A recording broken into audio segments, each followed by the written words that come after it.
So in Luke chapter 17, which is where we've got to, the last section of it, from sentence 20 through to the end, is a set of conversations where Jesus starts to talk about the kingdom of God. And the kingdom of God is Jesus' big, expansive, wonderful phrase to describe the things of God become resident and located in the world that is God. And it's partly rooted in the now, and it's partly rooted in the future.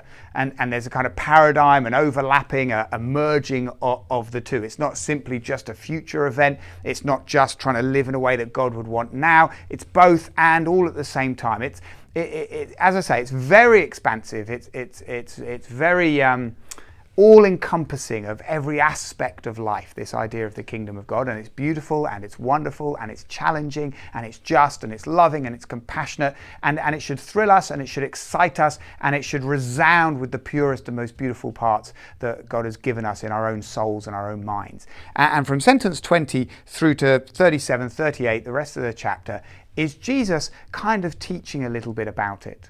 And the first thing he teaches about it is where it is.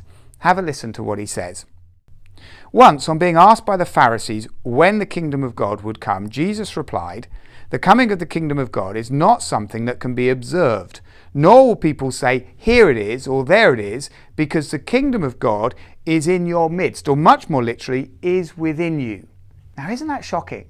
The Pharisees, they're the religious thinkers and leaders. They come to Jesus and they say, "Where is this kingdom of God located?" And maybe they rolled out a big map and said, "Jesus, can you put a pin in the map? Can you show us where it is? We want to know its location."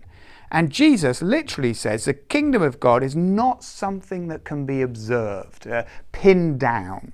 Nor will people say, "Here it is," or "There it is." You can't locate it geographically in a place. They were probably hoping that the nation of Israel would be, that is the kingdom of God. No, says Jesus, no one's going to be able to say, "There it is," or "Here it is," because, and get this shock for a moment, right? This is shocking. Remember, the kingdom of God is this enormous, God-orientated, God-filled, wonderful, incredible, awe-inspiring place, right?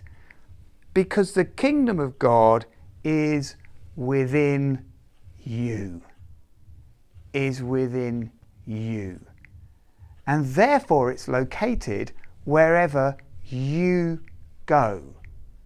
The assumption is that when you've trusted in the king of this kingdom, that's Jesus, when you've aligned your life with the king of this kingdom, with Jesus himself, his kingdom is then within you. And so people can't say, "There it is," or "Here it is," or "You need to travel up the M6 to junction 42 and make a left." No, because wherever you are, the kingdom of God is. I just want you to take a few moments and just think about the enormity of that reality.